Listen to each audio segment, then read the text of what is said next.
Everyone would please stand for the Pledge of Allegiance and remain standing for the prayer.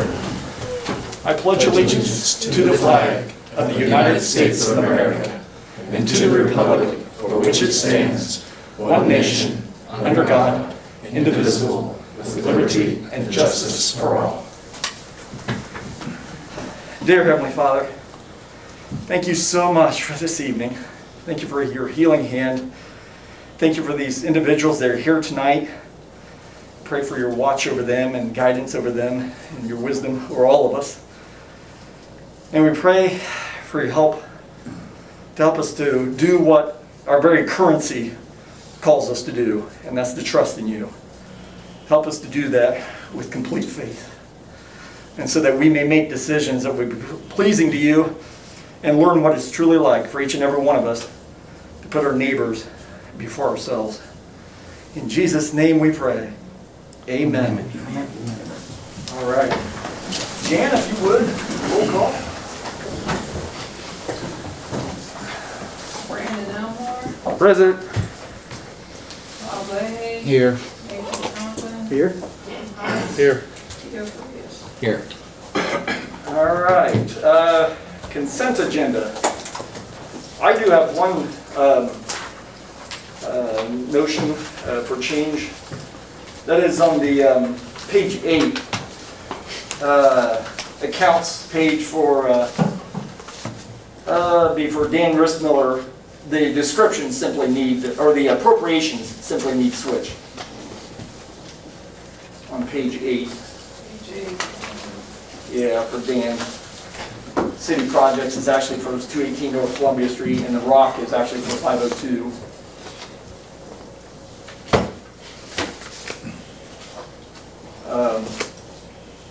And my apologies, you have permission to beat me with a mallet later, because I meant to tell you that before the meeting. Instead, so you don't have to scramble to go find it. Any questions or comments from council regarding consent agenda? And if not, I would entertain a motion to accept. I will move that we accept the consent agenda as presented. We have a first, we have a second. I'd second. We have a first and second. All those in favor signify by saying aye. Aye. Those opposed, nay. Consent agenda approved. Department reports. I want to thank everybody's well wishes and certainly the council and previous mayor and his wife and the council's spouses and so forth for the very, very sweet get well basket, or care basket. Really appreciate it. And I'm doing well, if anybody's curious. I had a cough and I was confirmed COVID-19. I had a cough and lost my sense of taste and smell. And so the cough is gone, and so I was cleared by the CDC and my company to get back into the field, because I'm in the healthcare field, so I'm right back into the mix. But at the same time, the sense of taste and smell is still gone. And I've been told that that may last for months. And so it's really, really unfortunate, because this past weekend, as a treat to my daughter before she heads off to college, we went to Paula Dean's restaurant down in Tennessee, and I could not taste one thing. And they were oohing and ahhing over all the food, and I just had to take their word for it. So. But COVID is very real, but at the same time, it's not an excuse to live in fear. So we should do with COVID like we should do with any disease, just respect it and be smart. And try to do our best to help one another and help ourselves, and we'll get through this. The Arts Fest, I think, well, I know we've got a couple of special members who want to speak to HIPSIPs as well, but the Arts Fest, I want to, first, rodeo, that's what I want to say. The rodeo was a smashing success from everything I've read and heard. I was not able to attend, but I guess it was very well attended, and from what I've witnessed, the area around the park, that looks very clean. I'll be serious, talking to my wife, it looks better now than what it did before the rodeo. So if anybody's concerned about detriment to the area, it looks really sharp. So they've asked for that to be a yearly event, which I applaud, because that's bringing people from out of the area into town. And so that's our opportunity to capitalize, with vendors and so forth, and to bring cash flow into the city. The Arts Fest in downtown reopening, that is scheduled still for September 10th through 12th. And so I'm just gonna keep saying it up to that point, continue to be on the lookout for items. And Steve, Brian and I were talking beforehand that if you could send him a couple things digitally that he can post regarding that, he'll post on K.I.S.S. And then obviously the website as well, and we can continue to get the word out. And we will be observing social distancing during that time, but everything's gonna be outside for the most part, so that will certainly help a lot of our endeavors. Before I go too much further, I want to turn it over part of my part to Missy and CN because they have a couple things they wanted to share. Missy, you got... Yeah, well, actually, it's probably Bill and I, because Bill Richmond and I both serve on the HIPSIPS committee. Okay, go ahead. And we just want to really thank Union City, particularly Steve Shoemaker and his firefighters. I mean, that evening, we had fire chiefs from, I think, all the territories. We didn't have them from everybody, but we had Lynn, Farmland, Winchester, White River, and Union City, I believe, was represented. Chauffeuring people back and forth and helping out with the event. And until you really realize, as I did about 5 years ago when I started in helping a little bit, Bill can attest too that, you know, there are a lot of people, you have insurance, so you're good, but you're not because there's so many other expenses. And so we raised $14,400 that night. That's what we cleared after all of our sponsorship. And we held it at about 278 people is what we think our count was. And then we get up ready on Sunday morning we're gonna meet about 10 o'clock and clean up. I'm on my way, I go to early church at 8:30 and we get a message, Rock came and cleaned everything up. So we didn't have to come pick trash up, move tables, move benches. That's awesome. And so I just want to applaud you guys for welcoming that group over here because it helps a lot of people. And we need to spread the word more about cancer services for Randolph County because they're there to help financially when people are in need. So thank you, Chad. No, absolutely, absolutely. Thank you guys. Appreciate everyone's effort.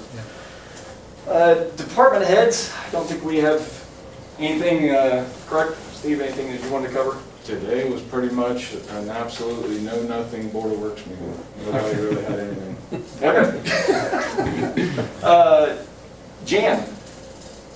Anything? I don't have anything. Oh, sorry, I didn't know you had. It's up to your voice, I don't see it. Sorry. Council members. Tina, we'll start with you. I have nothing today. Tim? No problem. Don't have anything to add today. Nate? I've got a couple things. Ready? Economic development meeting was last week, and it is officially changed to Randolph County? No, Randolph County United. Randolph County United. Sorry, I remembered all the different names. Randolph County United, and that is going to essentially replace Randolph County Economic Development. Chamber and tourism will all be encapsulated into one group.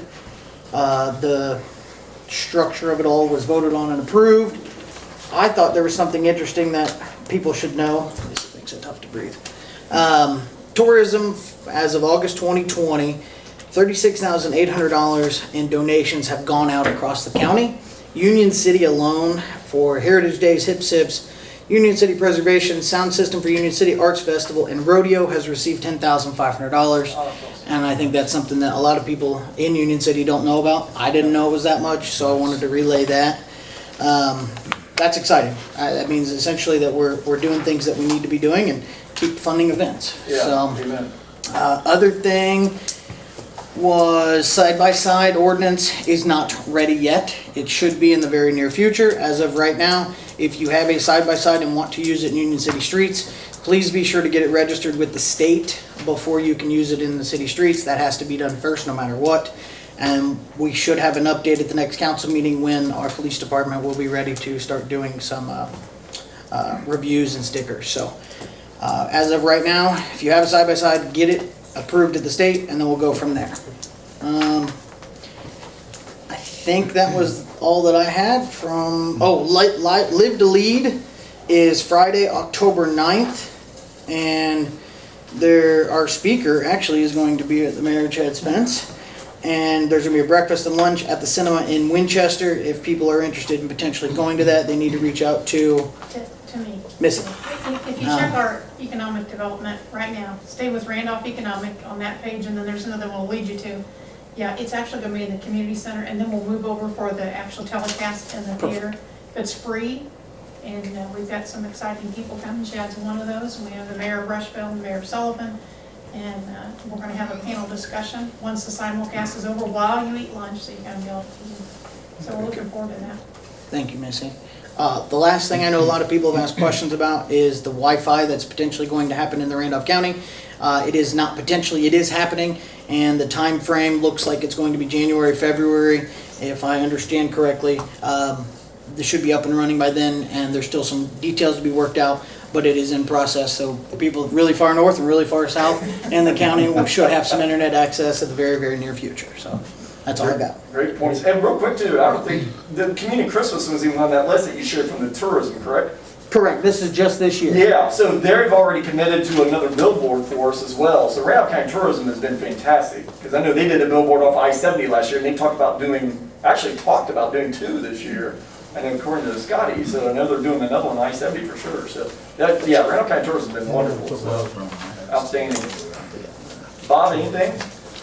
Yeah, I just wanted to call the attention to the early bird. There was a great article in there this weekend about our library.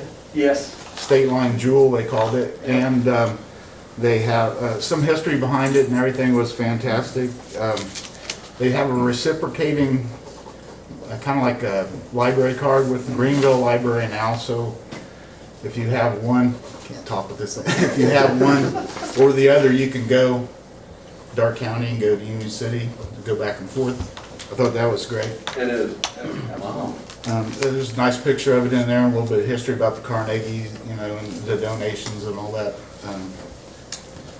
And then secondly, the apothecary shop, any update on the exterior work? Tom Kearns and I have missed each other this past couple of weeks in terms of trying to hold him down in terms of what date, not hold him down, I shouldn't say that way, but in terms of acquiring a date from him that he's painting, because he said it would be sometime later this month, if not the beginning of next month, so what he was hoping for. So the painting will take place first, and then we're actually, Dave Keyser was working on the block grant, the community facilities grant last week to submit for $500,000, and so we're anxious to see how that lands, and it's still a cornerstone project, as I think he'll probably speak to at some point as well too, and in terms of the future of the collaboration between the school and the city and the other entities as well. So. We're running out of time in the nice weather as far as paint. Oh yeah, absolutely. Yeah, I know. Yeah. No, checking on that. No, his plan is absolutely to get it before the weather turns south. Okay. So. That's all I had. No, good question. Brandon? I actually had no talking points today. No problem. Then moving along with the city manager, we've got Monte. So Monte, anything you want to? Yes. Last Thursday, Chief Shoemaker and I met with Crestline Construction. They're the company that's going to be doing the backstay project, and got some of the information that they needed, and of course most of the permitting would be with Randy Abel, so he was on the meeting with us. They seem to be a very professional and courteous company, and they show a start date of September the 11th. Boy, that would be awesome. Nate shared that with me previously too, and man, that would be very well timed. It'd be wonderful. Chad? Yes, sir. I'm sorry. Yes. We've also reached out to them at that meeting, and they're going to have some elevations and some display material for what the lots are going to look like and things like that for the downtown reopening. And fantastic. They're not going to allow anybody in the building because it'll technically be under construction. Correct. But we'll be able to basically walk by the elevations and be able to see what the lots are proposed to look like. And see, that in itself will be wonderful, because so many individuals in the past have heard about this project, but they don't know what it entails. And the people that I've talked to that didn't know anything about it and got to see prints of it, they're like, wow, this is really cool. So it really changes their perspective once they get a vision of it. So that's awesome. And then I know I shared with you guys the last conversation that John Anderson and I had was now it's back to the tower staying up on the, yeah, so just wait. It's like, it's becoming like Indiana weather. Wait 5 more minutes, it's coming back down. So as of now, it's looks like they're gonna try to keep that up there. Because I'm trying to remember if it was Crestline, the gentleman from Crestline, or who he was speaking to, that they were really urging John to try to keep that up there because of what it means to this, the skyline, if you will, of Union City and the history of the building too. But they are indeed leveling that little block building to the west of it. So that is for sure coming down. So, which I think is the right move. So thank you for sharing, guys. Anything else, Monte? The stormwater grant has been bid out, and we received we only received one bid on it, and it was from a company called Bunn out of Fort Wayne. They've been checked out by our engineering company, and they recommend them highly, and you just signed the notice to proceed for that, so that's with Midwestern now, and they'll be sending it out to the contractor, and that'll be involve Clifford Avenue and quite a bit of construction and tearing out of the street, whatever, to get to that bad storm line under there, and then the lining of this Columbia Street line from Oak to Pearl, and a number of storm catch basin repairs. And we were going to get more than what we originally thought, correct? Yeah, the bid came in about 80 or 100,000 cheaper than its engineering estimate. Mm-hmm. So yeah, we're going to find, and I mean, we've got plenty of catch basins that need to be repaired. Yeah. So it worked out very well. The North Columbia sidewalk project, they're down to punch list items now with the state, and they've got some things to clean up and to repair, so that shouldn't take very long. And they're ahead because they were supposed to be done middle of next month, so they're ahead of schedule on that. So, and I think that's all I have, sir. That's very good. Ryan, anything that? Okay. Well, and CN, you didn't have anything you wanted to present before I turn around. Okay, I just want to make sure. We have a special presentation tonight. We have Mr. Bill Corbin with us, and Bill is a 1962 grad of Union City, and you're also a Harvard grad, correct? Guilty. Guilty. And that's not anything to be ashamed about.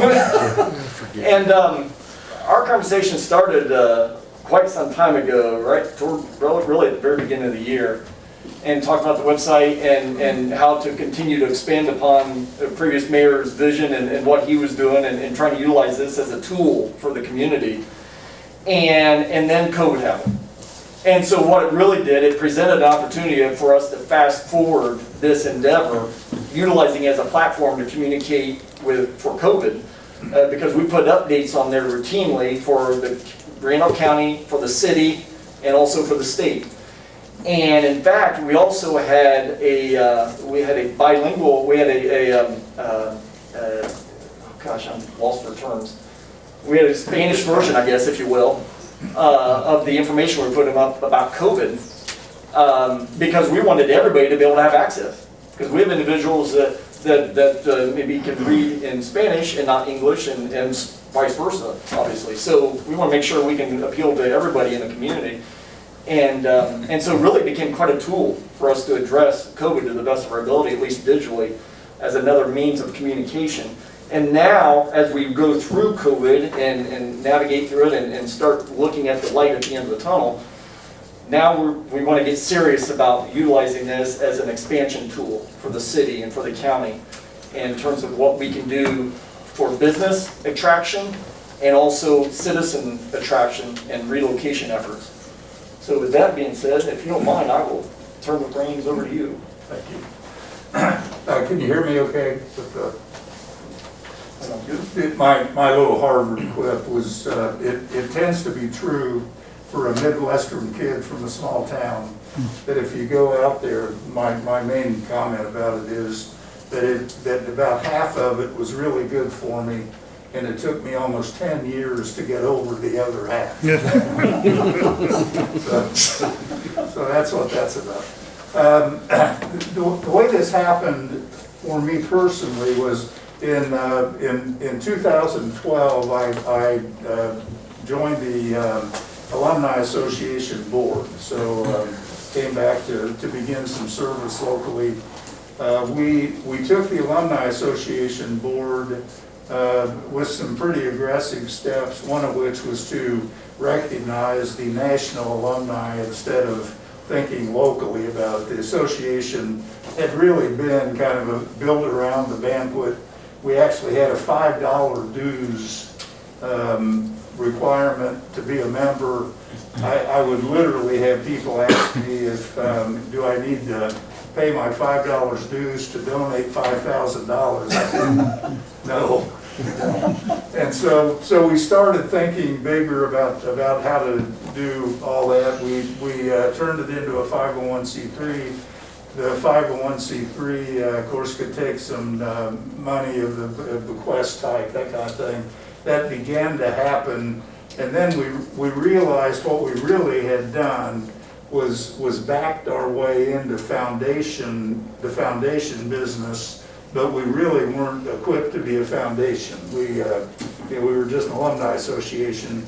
So I'll show you this just real quick, but to be announced later this month, so soon, is the Union City Education Foundation, and it is the Alumni Association grown up. The Alumni Association will be a standing committee. We'll do about what it's always done, but we'll just be ready. We're a member now of the Indiana Association of Public Education Foundations, and we just have our big boy pants on now, but what it means to be a foundation. So that's some pretty exciting stuff. I think it fits a lot of Union City needs as we think about how just to revitalize, advance, that kind of thing. And I bring it up partly though because it was in a discussion indirectly with Chad that I wound up in this chair tonight. But the discussion was that it turns out there's an enormous coincidence, not in an odd, but verged interest between the school and the city in regard to relocation. And the interest is that by almost any standard, the school we have here, which I call a jewel on the prairie, is just an improbably strong school, and it really is a tremendous tool in the whole world of relocation. So Chad and I got into a discussion about that. We were talking about the need or the advisability of an upgrade in the website, and that's really how we got here.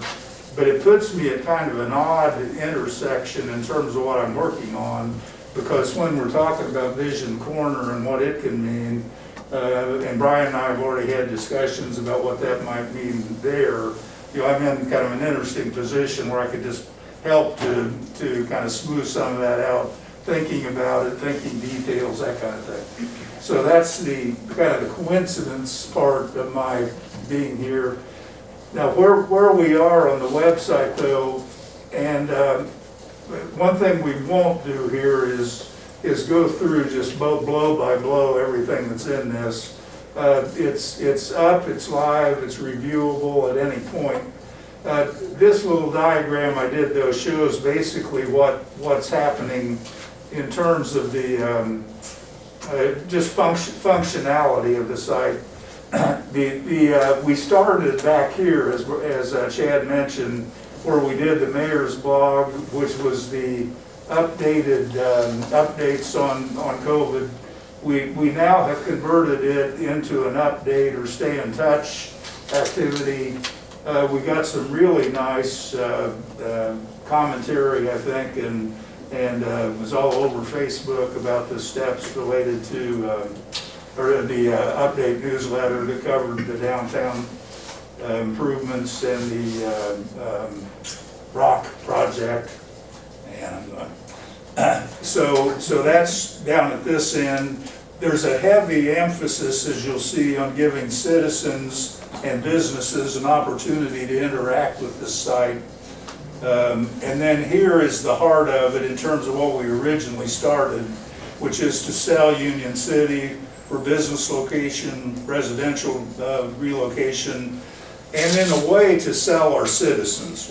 One of the things that's interesting to come back here after you've essentially been gone for our family homestead closed when the folks moved to be with my sister. We almost made 2,000, but anyway, to come back here now and you listen to some of our citizens who are like most of us were when we left. It's a boring place, nothing to do, all this kind of stuff. I'll tell you what, we have got a tremendous little town here. And one of the things that this tries to do is give reasons for our own citizens to become more aware of what we have and what it represents. And then also to just understand that part of what we are to a relocation from an outside place, especially a larger city, is we're a boring place. And they go, yes. You mean no 6-lane commute for 90 minutes a day, that kind of thing. We can drive around here in funky little golf carts, and people in bigger towns say, whoa, that is cool. So anyway, all of which to say, even the things that we take very much for granted can be appealing to the right person. So as you'll see in the relo part for residential, what we're really saying is Union City isn't for everyone. If you need an adrenaline rush every day to get your day going, don't come here. We aren't good at that. If you have a tuxedo and white gown you like to wear a lot, probably not your place. So the whole idea that we have appeal of our own is true, and we want our citizens to know it as well as us to know it. So with that, let's just dive into the actual site.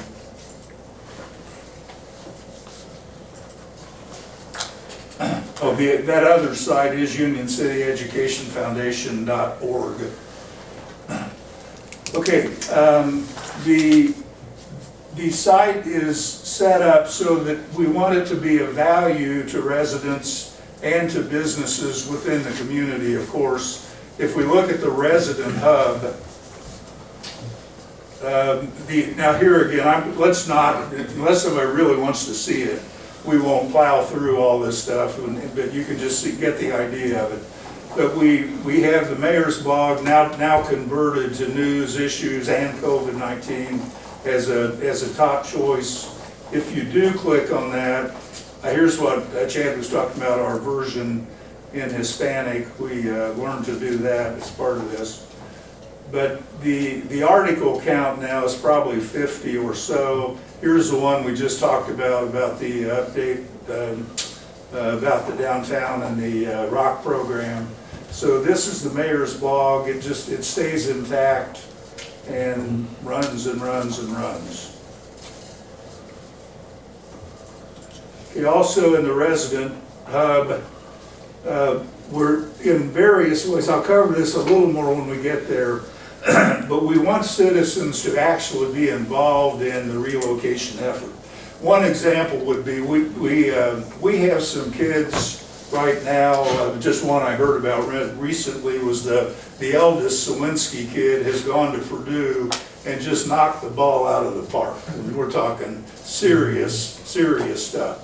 And part of what Brian and I are talking about is that's a story that we can tell. And the story it tells is you can live in this little town and you can go to Harvard, or you can go Purdue, whatever it is, and you are fully competitive, you're ready, that's a story. And so this help with the economic development project will include things like we want to find and share those stories. We want to have just regular folks say why I like living in Union City as a feature. And we have a form in the feedback form where that kind of sharing can go on. We'll get into business and organization activities. It's also covered in RELO. Provide feedback in general. We have a form where citizens can just turn in a pothole or whatever they want to turn in. But we also are asking for feedback about the website itself to make it stronger. We have the feature we had before about paying utility bills online. The city and county offices are listed. The city ordinances are referenceable. So that all goes on in the resident hub. And of course, part of what we all want to do is just get this to be, this isn't intended to replace the news for sure. It's not that kind of a thing at all, but we are hopeful to do enough things with it to make it a regular stop, certainly to see the new updates. And we can use social media to plug different things going on. So that's the resident hub. The business organizational hub, it's kind of a moving target. When Chad and I first talked, the chamber was still sort of here, then it was going to sort of go to Winchester, and so this I'd say is fluid. We want to be helpful any way we can be helpful. We certainly aren't in the business here of trying to replace that, because the heart of what we want to do is help businesses by basically by improving the economy, relocation, that kind of thing, as opposed to thinking we're some kind of a magic bullet in business development itself locally.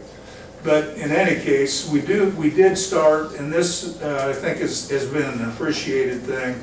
We have a business directory that any business in the community can list in it. There's no charge for it. And if we look at Shelley at Corner Cupboard, or our friend Bob Worth's in here twice, I think, 5 times, I don't know, something like that. But anyway, this is just a listing by category of business that our businesses can participate in. Another part of the goal of this site is just to really make it clear we care. We want to be active, we want to make things happen. This would be one of the things I think at least fits into that category. And we're hopeful that we can find ways to tie into other things going on. Certainly merchant type days or whatever we could be participating in somehow. And this entailed Steve Shoemaker going out to these businesses one-on-one and developing that contact and developing that rapport too. So again, to Bill's point of making sure that businesses know that we care and that we as a city support them and that we want to highlight them. So, sorry, Bill, go ahead. Yeah, we've had nice response to that, yeah. Okay, so that's in the Biz Hub. Link to the city ordinances and the open invitation to join. So now let's get into relocation. One thing we did, the relocation has a lot of lifestyle stuff in it that we talk about. You can directly link there from the resident hub.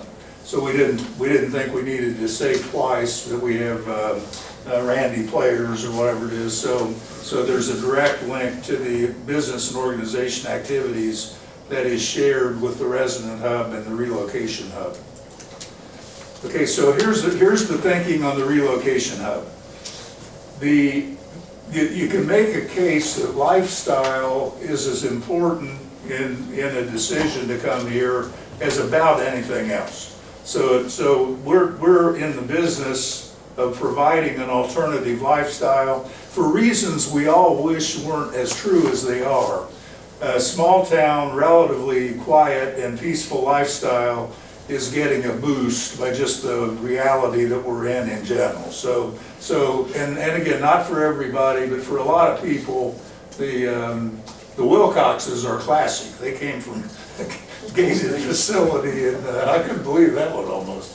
Gated facility in Las Vegas to Union City, but that's the point when you talk to them, that it was just a lifestyle change, and they don't think Harder Park's boring or anything. They're just fine with it.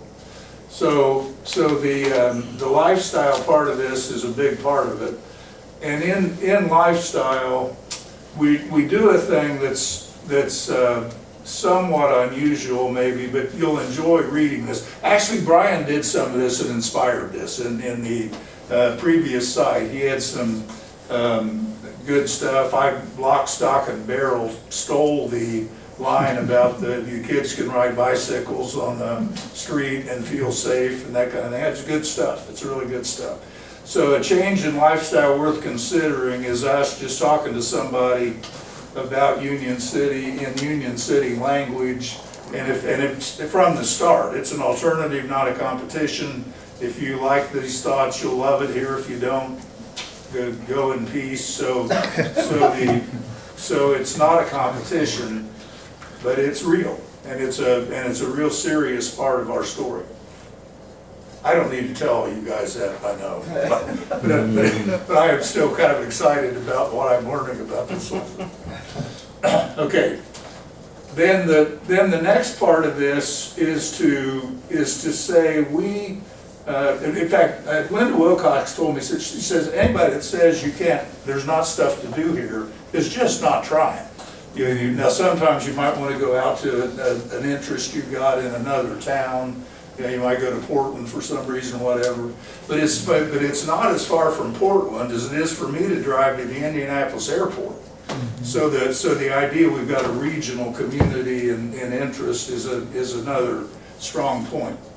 So what we've done here, and we won't go through all of them, but under activities, we've got community park, and then on most of these, we have a active showing it happening. So here's a Harder Park slideshow.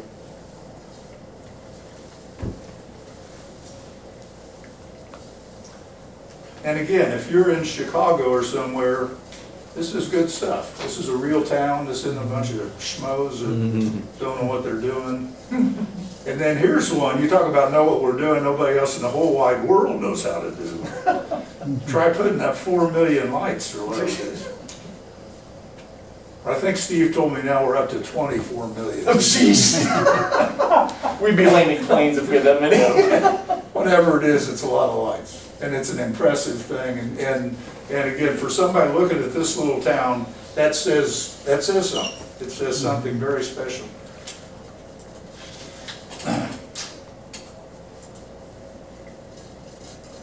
Okay, so activities. Now we also, we go regional to some extent. Having a Y closer than our Y is to me in Indianapolis counts when you're talking lifestyle. Great library, country club. We do talk about there that you can play within, 20 minutes. You could be at 5 at least different courses. Randolph County Regional, as regional airports go, I was astounded by that. When I was here last, that was a cornfield. Some of the corn was plowed out. Okay, we may lack limos, but look at this. That's fun. Here's a big one. This is in this thing quite a bit. The can-do spirit of this small town. That's a strong thing here. We took about as hard a hit as you take when the whole thing happened in the plant closing era, and the spirit of this town is not only intact but fighting hard, fighting back, and that is a relevant thing indirectly to relocation. Because if somebody's going to come here with their plant or with their people, whatever it is, that you've got the right kind of culture is strong, and it really does matter. It's another reason for us to encourage our people to be part of the can-do story instead of part of the negative story, because people can pick, they always can. we'll never get 100% buy-in, but if people work a little at it, we've got a lot of reason to be positive. Grand Lake St. Mary's is an interesting place to have, what, 25, 30 minutes maybe from here. It would take me that longer to get to anything like that body of water in Indianapolis. And then close to shopping, sports, and culture really does matter, because sometimes it's fun to go to a Broadway play or whatever it is, but in another place in here, we have the map that shows how close Cincinnati, Dayton, and Indianapolis would be. For example, Chicago's not that bad for a long day trip. So that's in our activities section. And here we're inviting that there can be additions. We want to have this be dynamic, so there can be additions. Okay.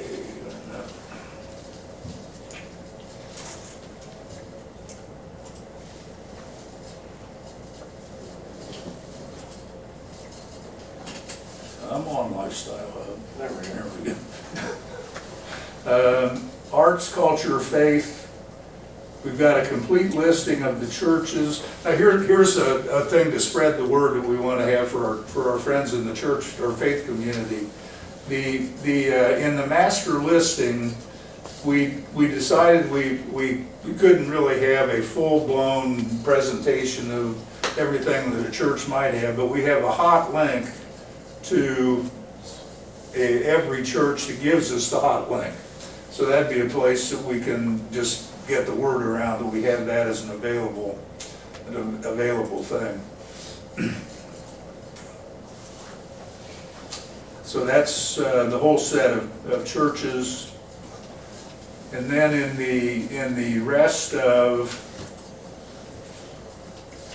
the arts and culture, now here again we've got more information. Okay, we do cool stuff here. This is a pretty long deal about all the different activities. We won't take time to go through them, but we picked up Randy's in there. Certainly everything going on that I know of about art is in here, and we invite new additions. So we don't need to beat it up, but if it's there, we've tried to get it. Preservation, Artisan Crossing. Boy, that's yeah, we did another slideshow for Artisan Crossing.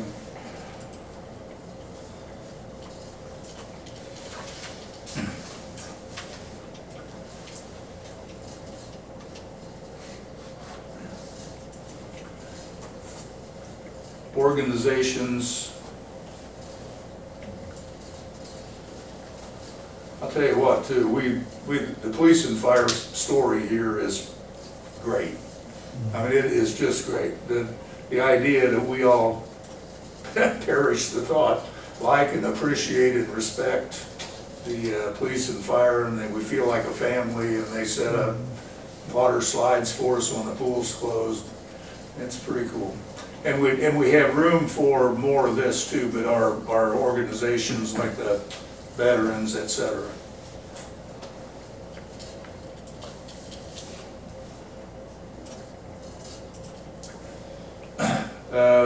I'll skip school for a minute. I want to come back to that special. Our worthy causes, we've got some really worthy causes. You know, the Forever and All-Star, of course, what we do with softball and baseball.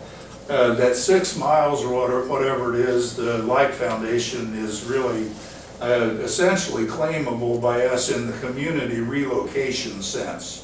You know, not that we own it or whatever, but again, it's just a thing going on here that says every right thing about what goes on here. Here's rock, which I love rock. and we took the photos that were in that story and created a separate page for rock. We've actually had people come and ask to donate. So we're putting up a donation form for rock support. That's the kind of thing we can do here too, easily with control of the site. And then the school, And once again, just the extent to which the school is a jewel here is tremendous. I think we're lagging a little bit.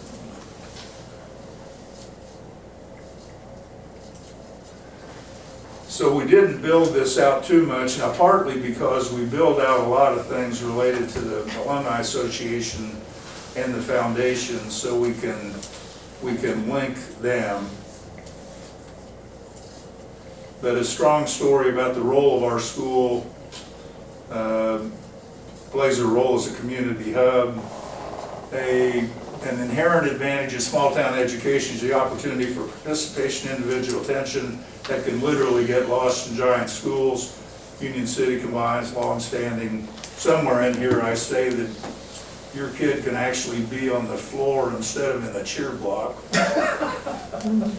So, Well, and that means, and to give you a frame of reference, Bill lives in Carmel.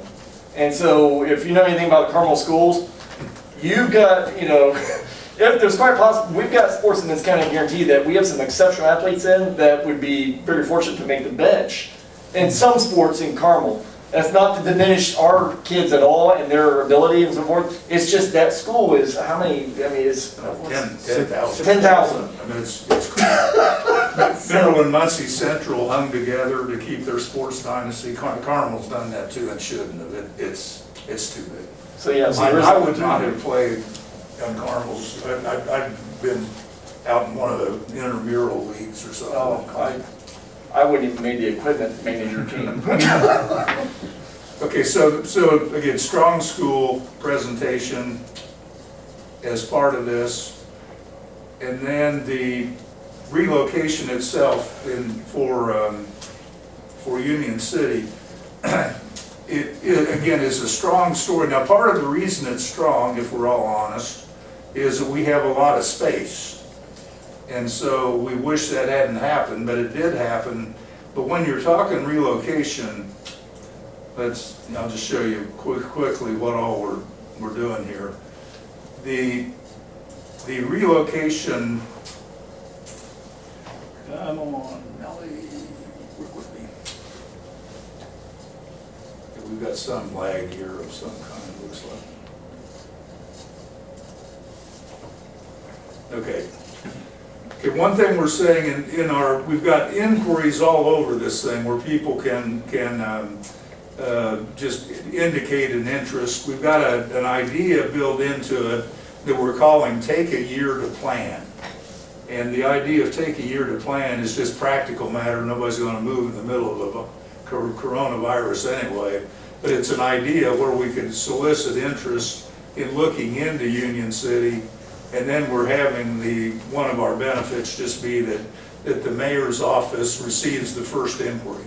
Even if you're just thinking about coming here as an individual, your first inquiry goes to the mayor's office. And part of the future part of this we want to build out is just a super smooth onboarding of somebody that inquires. So if they want to know about real estate, they want to know about finance, they want to know whatever it is, we're just a well-oiled machine from the start, but it'll start with the mayor. This is stronger than you would realize probably from inside, but if you're an outsider returned, having a new look, this is big. Union City understands the big leagues of business. Yeah, it's one thing for a little town to throw up some space and say we have an industrial park and all that, and it's a good thing, they need to do that. But it's a different thing to be able to say that this town knows how to play in the bigs. And it's a cultural thing, it's an understanding thing, savvy, and so we can logically claim that. So this section, which I'll skip over, is saying that part of what we can offer you is that we do play in the bigs. And here is Union City businesses playing in the bigs. And again, for a little town, when you drive into it, you would never dream that we have things going on, like Frank Miller Lumber, that this is, does everybody know this? This is in Kansas City. This is at the Kauffman Center. It's their biggest amphitheater. They do New York skyscrapers. They do Japan and Australia are two of the towns that they work, or cities, countries that they work in. The Echo vehicle is a good thing in the sense that it reconnects with our roots in the automotive, making things go zoom business. Cardinal's an impressive operation. Equus is coming on strong. I was blown away by Uniflex Relay, which is I imagine that international, certainly national expert in that kind of specialized thing. Our friends at Ghislaine are certainly national, probably North American, I would guess. So anyway, we play in the bigs right now. This isn't like part of our ancient history where you gotta wish and all. So that's a strong story. In our hub itself,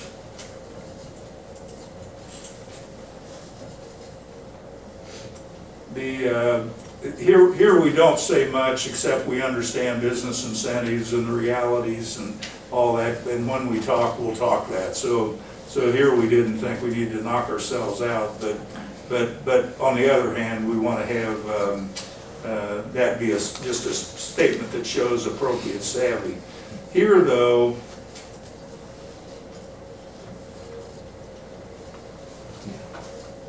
if somebody saw Union City's dot on the map, they would not think in 100 years that we would have this kind of ability to talk space. And again, they may or may not care about our space, but it says these guys know how to play. They play in the bigs, they know what they're doing, and a big part of that is the impression that we give, and we want it to be strong. So anyway, the just physical space thing is good. We have done a lot of work here, probably not as much because somebody's going to study our demographics in great detail, but this is just the kind of thing you want to have in your piece. Now I looked around, I visited Winchester, Greenville. Greenville does a lot of impressive stuff. I don't think they've got anything that would match this thing as far as detail. So what we're saying is that we've analyzed a seven county marketplace for you. The furthest place away from there would be about the average commute in Indianapolis. We have a unique workforce that we know the game. We've been beat up, we've been bruised, we probably made some mistakes, but we are seasoned, we're savvy, that kind of thing. Small town location employee mindset is a story that is a strong story. Again, borrowing here some from Brian for sure. We had some of this in the other site. And here are enough statistics that somebody can get their teeth into it. Interesting though to just note that in the 7 counties, there are 361,000 people. And that would qualify as about even with Evansville as a metropolitan market. So the idea that they would come here and be lost and alone with nobody to work with is not the case at all. For where we are, we have interesting access to interstates and population. This is about our infrastructure. There are 50 million people within a one-day truck drive of Union City. So again, all of that is mostly to say, talk to us, we know what we're doing, we understand your concerns, your pains. We've even got a couple things in here about the fact that some people say you're not as close to the interstate as I wish. Say, well, if we were, you'd have 9 guards in your backyard trying to keep track of your stuff. So there's a giveaway in small town. And the other thing we say is some people have come here and done nicely. So again, this is a strong relocation story, and we want to tell it well and then follow up well. On the living in side, we're talking about who is moving to Union City, and we have a little blurb there, but who's moving to Union City? Well, Bob actually is a good example. Bob came home to Union City. The idea that alumni will come home, or people that is certainly true. The big town person looking for a change is true. So this is about that. This is another little more detailed part about how Union City is a different kind of a lifestyle, but if you like it, you'll like it here. Cost of living is favorable. I have a little quip in here that a Union City person is showing his house to a San Francisco person, and this is a true story, so, and said, "What do you pay for this?" Union City person says 180 or whatever they say. San Francisco person says, "I couldn't put up a garage for $180,000. So our cost of living is attractive. Housing, of course, we all know is an issue to some extent, at least a major reload now, but we are working on it. But we've got the kind of homes that are available, and they are. So this is designed just to get somebody's wheels churning.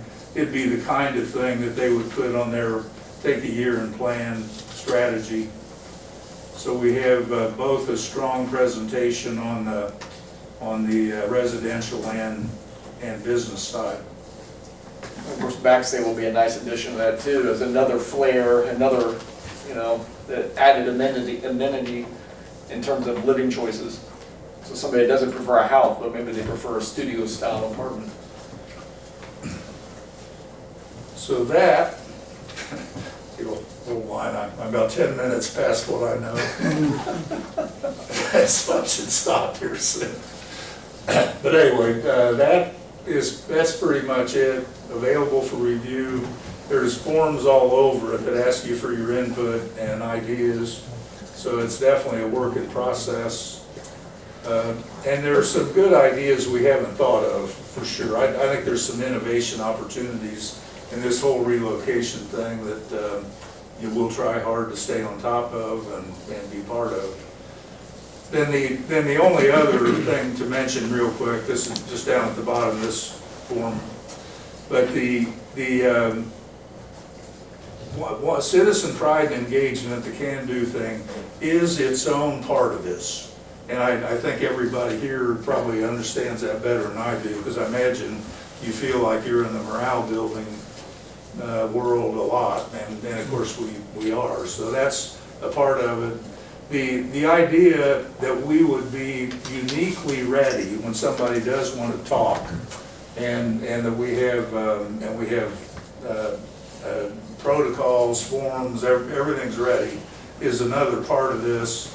And then after that, and this is the thing a lot of people don't do. This was part of my career path, but the idea of systematic follow-up after somebody comes is strong and often wins. It's pretty common. Somebody says, "Man, I got 4 places I got to go." They do their 4 places.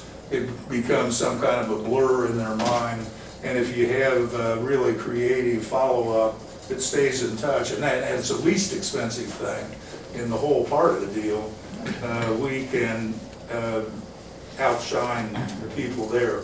And then finally, and this gets back in a way to the school city thing, the whole idea of what Vision Center can be, not just what it is in terms of brick mortar and say the way the K.I.S.S sets up its studios, but what it is in terms of a town showing its innovation, forward-thinking education, all that.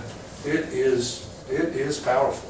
And the idea that we can come, when I've talked to alumni who have come back over the last several years from the Alumni Association thing, when they go by the green monster or whatever the color it was when they went by it, they almost want to weep. I mean, almost literally weep. I mean, it just says, wow, what happened to my little town? And the extent to which this excites people and legitimately turns that around is big, just for its own sake. And then things are going on in discussion with say, Ball State, where, Brian and his team have already have contacts with, with that kind of thing, that could lead to regional education for Union City and not only K.I.S.S TV, but also the offshoots that Brian's working on in marketing and the different disciplines that connect. It's strong, it really is. So that we could be working together there is exciting. He's done. Thank you so much.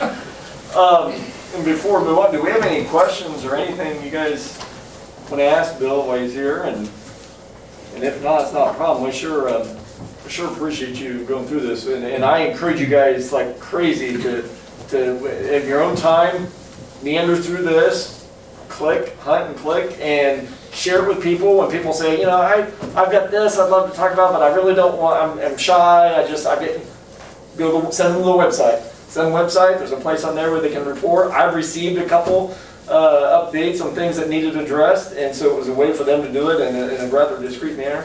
And it's also a great tool to promote, and so it will be what we make of it. So if we can use it as a tool and to help ourselves, then I think we can all be further along. So. Yeah, I do think, no, okay.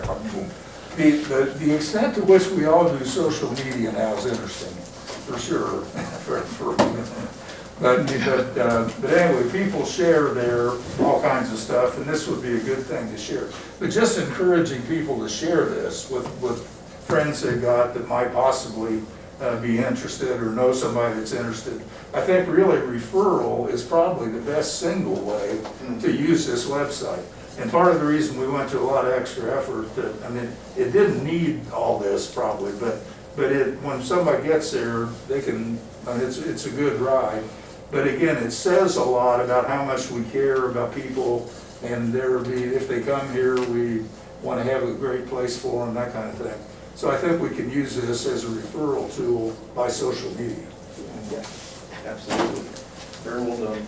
I think it looks great, by the way. Yeah, thank you. It's like a Westfield, Noblesville field for Union City. Yeah. It's That's good. And I'll attest, I used it this afternoon Oh, cool. and just for utility purposes and Oh, gotcha. to get to ordinances and click and right there, and it was easy to navigate. Awesome. So, Good to hear. Thank you Yeah. for sharing. yeah, it worked fine. Took me right there, but it was pleasant to get to, and yeah. Good deal. Well, fantastic. Well, listen, again, thank you so much. Old business, property renovation list, do we have, Ryan, do we have any? Yes. I'm working on it, Okay. and I would like to meet with Nate, and then perhaps present at the next meeting. Sounds good.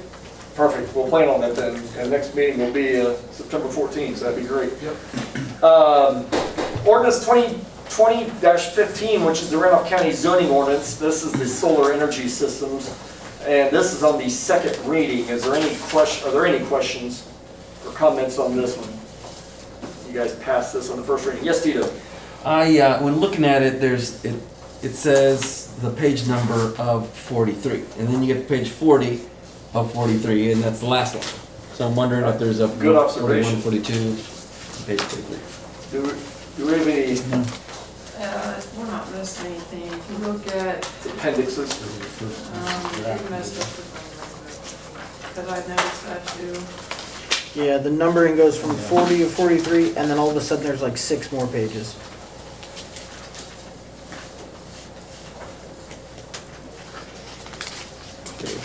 Good observation, Tito, because I wasn't even look at the page numbers. I was looking at the- Just what you expect them to do. Yeah, 42 or 45. Mine is and that stuff. Oh, yours is long? I wonder, this is only a guess though, I wonder if it's just more appendixes, considered page 40 is an appendix. It's unusual for anything of substance to be listed after the appendix, but again, that's a guess. Oh, I mean, because it says 40 at 43, and there's not any pages after that. No, yeah, that's the issue. That's the issue. Yeah. Well, I think what happened was, if you look at the beginning where it says Exhibit A, there's 1 of 43, 2 of 43, 3 of 43. Those 3 pages, and then flip it over, it starts over again with 1 of 43. So I think the 3 pages at the very beginning, which are the table of contents or whatever it is, it restarted numbering, and I don't think it should have. Oh, I see what you're saying, you're right. Page 1 is twice, and page 2 is twice. And page 3 is. Okay, So you see that I at the noticed- beginning? Okay. And this is not ours, this is the county's, I suppose that's point that out. Right. But You there- guys don't have I anything to add, okay.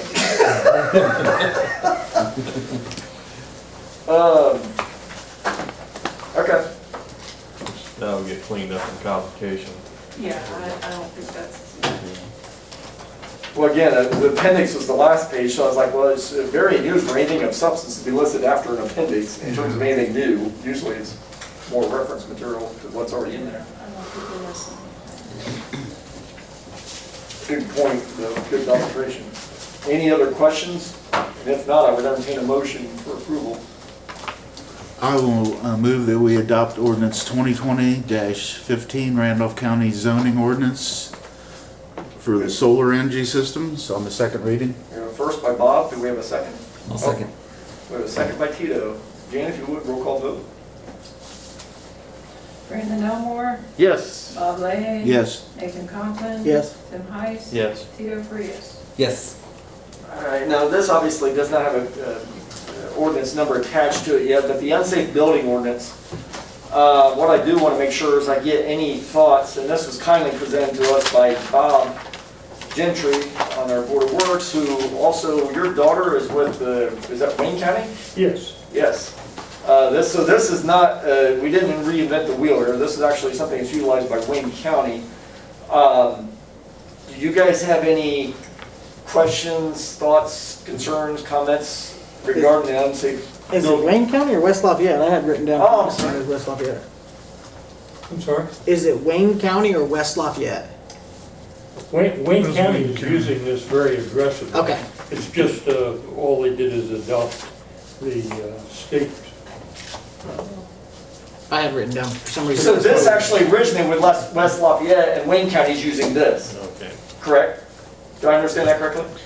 I'm We don't know for sure. with the West Lafayette, I don't know. That was mentioned at last meeting, that's what I wrote down, so. Oh, okay. I was under the impression that it was West Sorry, I wasn't Lafayette's here. version. Sorry. No, I wasn't here either, but Okay.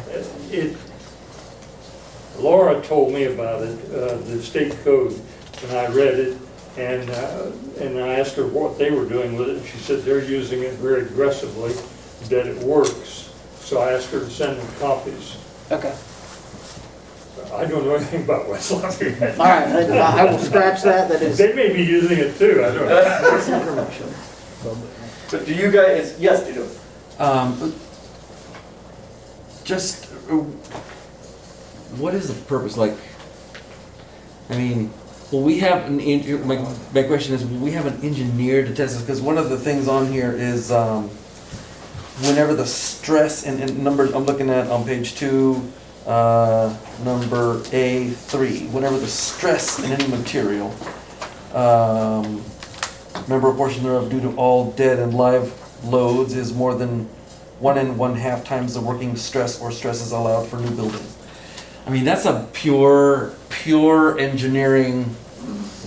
I mean, I had a hard time wrapping my head around it, I had to do a little research, and I don't think I still, I'm not sure I got it. No, and that's a great question, and that's why we had to bring in engineer for the A&P building. Because none of our guys are equipped, based on schooling or educational levels, to be able to go in there and say, and to answer that very question, that very point. And so we would still have to utilize an engineering firm to come in and cite or address a situation such as that. This basically gives us the language to be a little bit more specific in our ordinances to address that situation. So if they find that, then we know they're in violation of this under our ordinances, under 8.3, just as you referenced. That's the thought behind that. But yeah, to your point, yes, we would have to have someone, we would not be equipped ourselves. Structural engineers. Yeah, What's, there- I'm sorry, Monte? Structural engineer. Yeah, structural engineering, exactly. Yeah, there's a mixture of, there's circumstances like that or things like that spec, and then there's some other specs that are fairly easy to make judgment on for someone not really particularly credentialed. So it's kind of a mixture there. Yeah, Some it is, things would it is. take- Correct. Some things would take some expert to document it, others are not really that easy to, or that hard to dispute Correct. or to prove. And the design of this too is certainly not to give us reasons to be able to go in and search every nook and cranny of every building and to find things wrong. It's not that at all. It's to protect our existing building owners when they have somebody next door that's just like fled town and they're just letting their building go. And it basically puts adjoining building owners at risk. And so because they're working hard to keep their building up, they're working hard to promote their business, and then you've got somebody in between who, does not care. And so we need to make sure that we've got things on the books to enforce the proper maintenance to protect what we have downtown and throughout the community. I've got a question on this. Yes. Is this only commercial businesses? Or is this gonna be used for residential and commercial? Commercial is the only thing that I was under the impression that we would be using this to. Do you have anything different, Bob, in terms of what Wayne I County think it is? applies to housing. There State passed this in 2015, and my understanding is that they intended for cities and towns to be able to use it for derelict houses. Oh, for housing too. Commercial Yeah, buildings. that's what I thought. What Okay. it does is, once it's been condemned or found to be in violation, you order the owner to fix it or else. And at some point, you can get a court order, and it makes it possible to enforce the city ordinances a lot more aggressively and effectively than just on our own. We've got a type of unsafe building ordinance, I think, already on the books. Not quite like this. Well, for example, 15 addresses unfit for human habitation.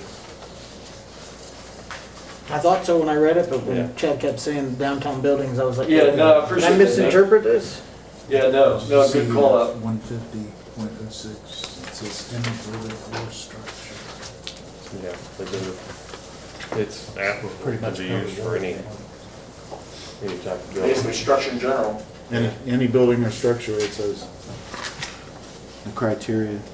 I think they even go to vacant lots that are That would be. allowed to become fire hazard or safety hazard. But yeah, So because it this addresses is just debris. commerce. Yeah. It addresses debris left from Yeah. demolition and so forth, yeah. They're using it on houses that are, how do I say this without being nasty? They've been allowed to go downhill to the point where they're no longer inhabitable, but the out-of-state or out-of-town owners refuse to do anything about it. And this has given them another tool to bring about change. And for instance, if the city has to tear it down, they can send them a bill. They don't pay it, you go to court, you get a court order, you go wherever they are, you put a lien on their existing property.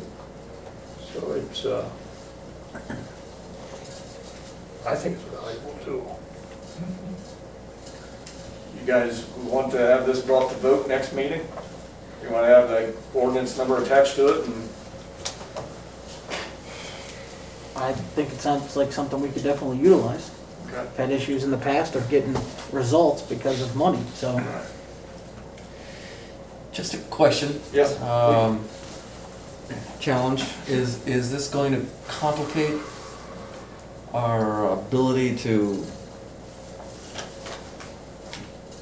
sort of address the issue of dilapidated housing, or is this gonna facilitate? You mean, in other words, further muddy it or help it along? Is that what you're trying to do? Right. No, it's a good question. Monte, Steve, Bob, you guys got any thoughts on that? Bob, from your experience, My first thought was it'll help it along.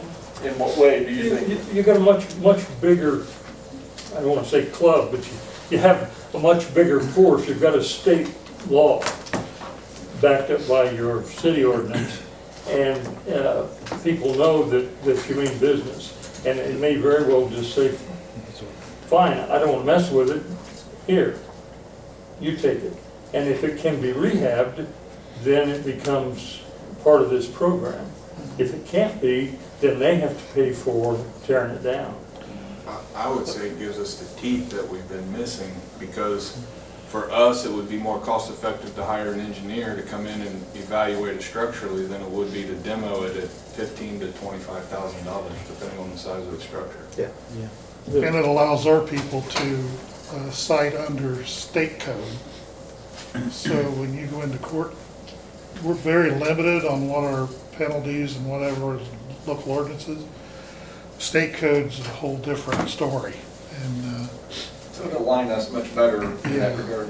It brings the state of Indiana into it. It's not just Union City or Randolph County, it's the state of Indiana. And that's there's a little difference. I think people pay a little more attention when they have to, they're dealing with a state code. Makes sense. All right, I mean, this may be a dumb question, but we're in the state of Indiana. Couldn't we use the state statutes already? Why do we have to have a local ordinance? Well, because this is new enough, it was just originated in 2015. You have to adopt it.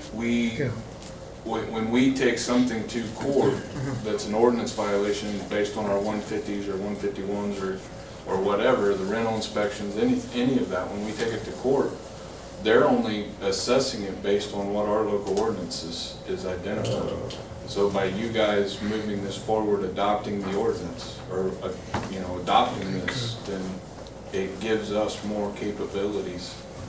And it basically redirects the focus of the courts to look at this in its entirety. One thing I'd add with it too is that in one thing it may do, this is it almost puts a definition as a restriction, which I'm not saying that in a bad way. One of the things in our 150 code, for example, is that it's a pretty comprehensive ordinance, but it also it's a little vague on defining defects and things that be written as violations. And so it's possible for people to feel or express that maybe they've been discriminated against in some way, where they feel like the defects that were defined on theirs or their property was different than somebody else's, but you were overlooking somebody else's, whereas this has specific descriptions of defects. So it's if you can cite, well, the ordinance officer and I last week looked at a property, and there are things that, while it's kind of assumed in our 150 ordinance, It's not in really this detailed out. there are direct places you can cite certain defects in that Makes it less property. nebulous. And it's going to make it easier for him to cite. He can check a box, and it's not really disputable at that point that whether or not somebody can't accuse him of discriminating against somebody else, because no, your property had this defect. Right. That's that clarity that's needed. Gotcha. Less wiggle room is always, Good thing. yes. I mean, it makes, I would think it would help in the judge's deliberations, would it not? absolutely. That's exact, if we can point to it and say this, this, this, and this, these are the violations, this is exactly what it is. Less subject to interpretation. Then it'd be right, and very, very few, and especially if we brought in our own engineer,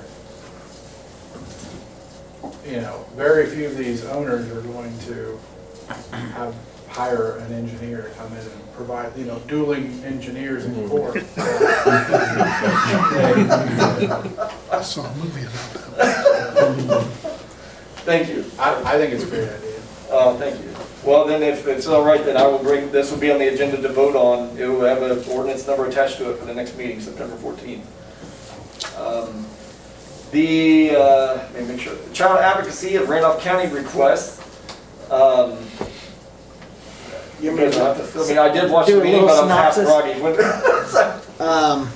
Randolph County and Jay County are the only two counties in the state, I believe, that do not have child advocacy groups. And this is going to essentially make it so there's one in Randolph County. They have funds to run the business, not business, they have the funds to run the location. Those start in October, but they did need funds of roughly $20,000 to get the recording equipment. And I was confused about this, so I actually asked more details. And they said, basically right now a kid has to explain it to the teacher, then explain it to the principal, and then explain it to the police officer, and then explain it to somebody else at DCS. Now, this group will be, hey, I brought this to the teacher or the person in charge can then call the Child Advocacy Group of Randolph County, get them in front of their recording equipment, have it recorded once so the kid's not reliving it 13 times before it goes to court. And that's my understanding. If somebody else understands that differently, please explain. But simplifying and protecting kids is something that my wife is a huge advocate of, and in turn we've now been married and together several years, so I'm also a huge advocate. And now that I have a child, and it changes your whole world. It's crazy. So they brought this up. I said, hey, bring it up to council, and I was glad they brought it. It's something that I think is a necessity, and talking to some people in Union City community, was told that we're going to be a large group that will potentially utilize this. So they were asking, she asked at the meeting for $8,000. There's $20,000 total that's needed for the recording equipment. $8,000 is a portion of it, but as one of the bigger cities in Randolph County, I wanted to at least see if we have it in our budget, if we can make it happen. Jan and I met this afternoon regarding budget, and we do have funds available through currently the riverboat, city projects, and rainy day. And so the budget that we worked out, we actually have, including this $8,000, if you would pledge to go forward with this, we would have $36,000 spoken for the rest of this year. And because that does not include the city streetscape. And so the 36 having been spoken for, that would leave us with a balance of $123,000 in those three funds, even if you went forward with this initiative.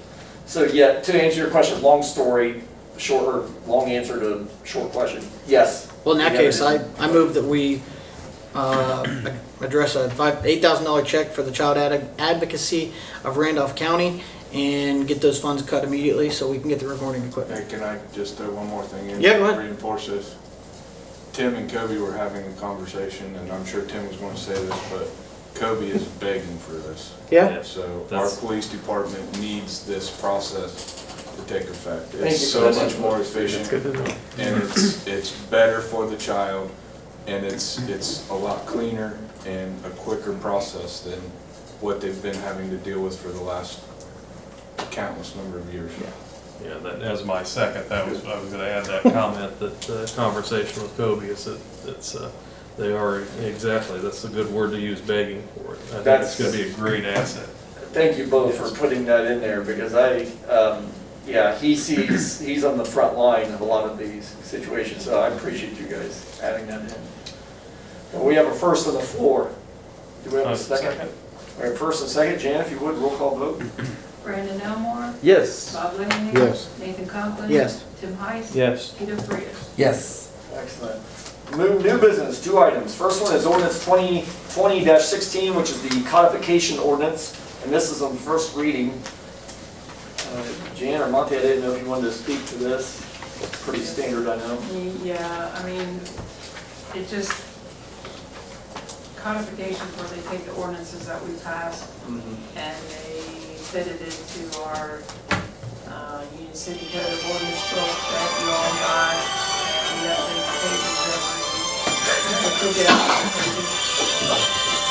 That's the cue that this meeting's been long enough, so. The ordinance is this particular set that's being codified are from, I believe, March of last year, 2019 to March of 2020. Somewhere around there. So anything that's passed since then, though, is not in here, obviously, like the ones we just did. So this is just saying that we are accepting the codification, and we have to pass an ordinance to accept that. Any questions? And I did go over to make sure everything that we passed was in these pages that you have. They're in your packet, but I'm sure you can. I reviewed it too. And Brian ran too. did also. We pretty much, we do this every year, so. Well, about it.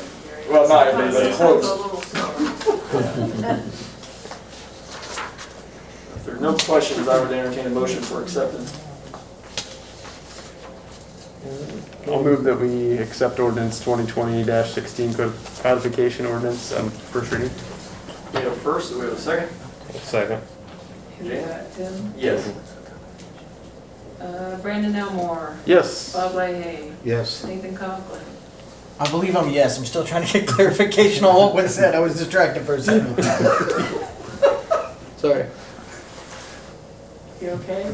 I think so, yes. Is that yes, you're okay, or yes, you're voting yes? Yes, yes, and yes. Yeah, all the above.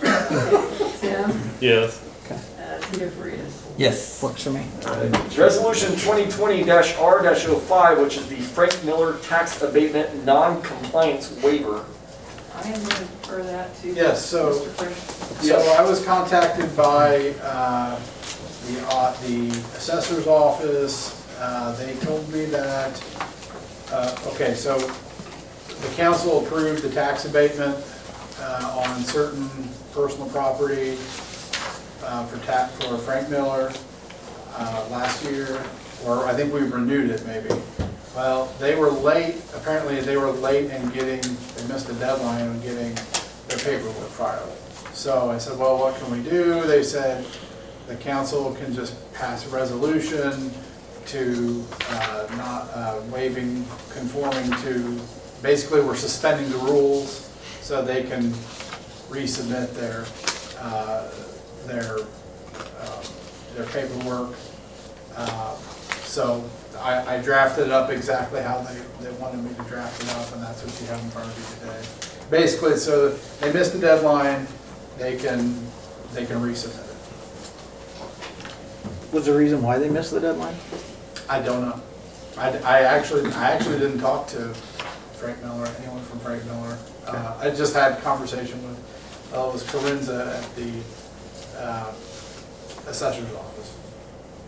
So, but it seemed like it was pretty standard. Was it the May deadline for Yes. personal property? I think so. I'll Yeah. blame it on COVID. We'll blame it on COVID. That's the Any questions? Universal. If not, I would, this is a resolution, not an ordinance, I would ask for a motion for the resolution. Move that we accept resolution 2020-R-05, Frank Miller tax abatement, non-compliance waiver. We have a first, do we have a second on the floor? I'll second. We have a first and second, Jan, if you would. Is that Tito? That was Tito. Brandon Elmore, Yes. Bob Lahey. Yes. Nathan Conklin, Yes. Tim Heiss. Yes. Peter Frias. Yes. All right, motion carried. Any visitors wishing to address the council this evening? And I have one thing. You're not a visitor. I'm just following the agenda. We have the grand opening of downtown Union City. We have the art festival coming up in about 3 weeks. I need everybody's understanding and okie dokies to close the alley next to what will be the deli. And it'll just be for about half the block. We talked at the Board of Works meeting today, and I think what we're planning on doing is closing it temporarily with something that would be movable at some point if everybody chooses to reopen the alley down the road. But I would suggest that we leave it open for at least a year to see what kind of use and activity occurs in the alley. It would be closed primarily as a gathering place. It'll have 10 picnic tables, some canopy lights, We're working on finishing the mural that's on what will be the deli building. And we're just kind of creating a downtown eating environment. I believe coming out of COVID, I believe everybody's a little bit uneasy maybe about being inside some closed spaces, so I think that's a positive. It's an area of the alley of our alleys that is centrally located. It's already got some graphics and some murals on the wall that we will be finishing, so everybody with the Board of Works, I think, was okay with it. There was some conversation, but as a trial process, I want to have it open. We have a downtown dine-in picnic scheduled for the grand reopening on Thursday night. I just want to make sure everybody's okay. It's been on the agenda or things to do list, but we just haven't got it on the agenda because there's been too many other things to put on there. So. And it's a community space. This is not specific to the deli and the coffee shop. So if you bought food at Loose Tacos, you could go over there and have your tacos. Yeah, I mean, we're going to have 3 legitimate downtown places to eat that will benefit from this space, and exactly. So I think it's a worthwhile endeavor to try it anyway, at least for a year. In conjunction to that, is the coffee shop and deli still on the timeline to be open? They're on the timeline. The coffee shop has had some construction delays that we've remedied for them. I would say we're still, I'll put it this way, they're planning on serving coffee for the grand reopening in September. Now, whether or not they're completely open, that's yet to be determined, but the ceilings are done, the kitchen's getting ready to be put in, and the bricks are cleaned and sealed. We're making headroads. I would say by mid-fall, everything's open. So it's just one of those things that we just got to let it happen. Process. My last conversation with Tree Hill Farms, they wanted to get their Winchester location opened, which is open. They were a little bit delayed on that because of some internet issues, but as soon as Winchester was open and up and running, they were going to focus on the deli. So I would say in 30 to 45 days, they're ready to pull the trigger as well. Okay. So I think we're on target. For sure, everything will be open for tour and the public to view for the grand reopening event for sure. And Chad had a conversation with Travis, and he plans on at least being able to serve coffee for that event. Correct. Cool. So if there's no objections, Brad and I are going to move forward with being able to close that alley. Initially, it would be on a temporary basis. As far as if it's a flop, we'll take the barricades away. If it works, if people enjoy it, if it's beneficial for our community, we would probably look at putting bollards in the ground and making it a permanent fixture so no traffic can go through there. Do we have a consensus? Works for Steven's me. nodding. Sounds good. Sounds good. I've seen things like that in Europe. Yeah, Where it's like an alleyway, they have like stakes or something nice, like Yes. to block Something any attractive. vehicle traffic, and tables and trees. It usually makes for a good atmosphere. And it's funny because Riley Helms was one of your interns, correct? Riley Helms, Elizabeth Helms, our nurse practitioner here in town, her daughter was an intern for the Randolph County Economic Development. And unbeknownst to what we're doing here, she sent me an email and a picture of an alley that they had closed and had everything we just described. And I don't know where they were at. I forget the name of the town they were at, but she goes, it would really be neat if Union City would consider something like this. I was like, well, it's interesting you cite that, So at least we're on the right track, hopefully. Well, if that's the case, it sounds like we have a consensus, Steve, so. Okay. All right, Make good. it be so. And also, just FYI, Corbin and I is on alert for FEMA, so I'll probably stay, but Corbin will probably be gone for a couple weeks. Okay. All right. Thank you for that. All right, well, the next council meeting will be Monday, September 14th, and as usual, at 6 p.m. Yes? Oh, I'm so sorry. You're fine, I didn't want to interrupt. No, I just wanted to introduce myself. Yes. My name's Cheyenne Tedrow, and I'm on the Union City, Ohio Council. And I just wanted to kind of get to know everybody in the community. We can never work together too much.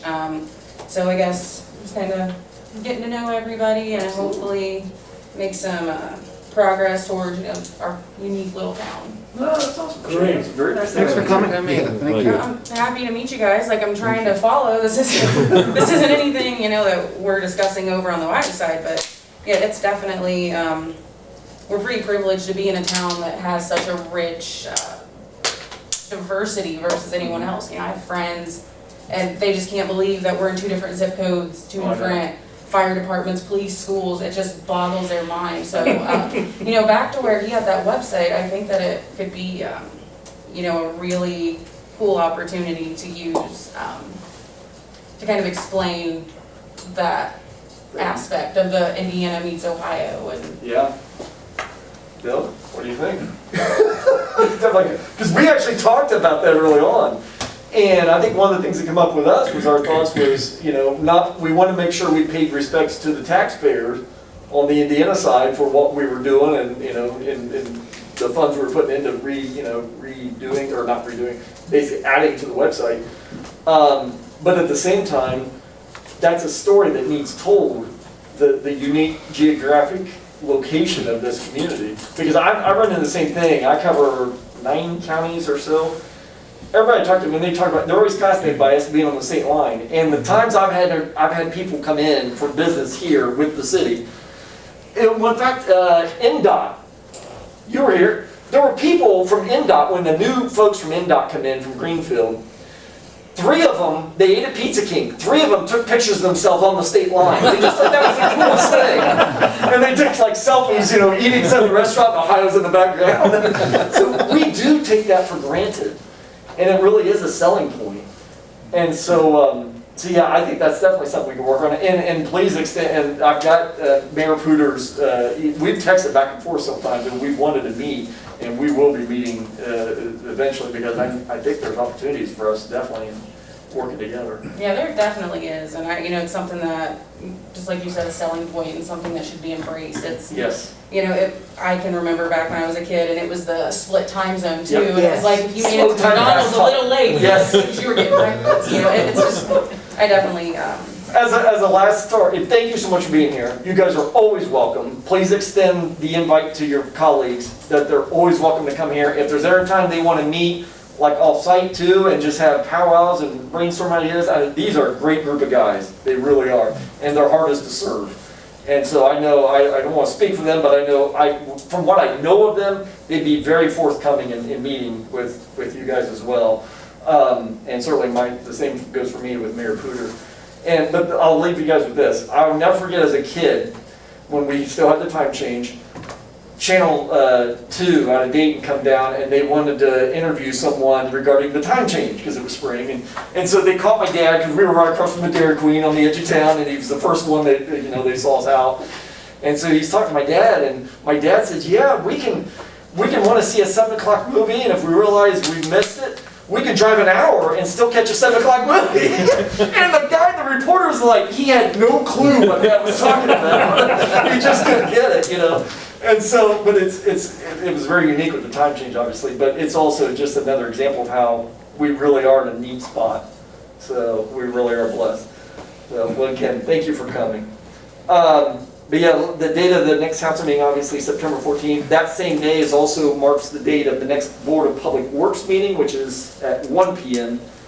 And with that, I would entertain a motion for adjournment. So moved. Tim, I heard. And second by name. All those in favor, signify by saying aye. Aye. Opposed, nay? It'll be the same day.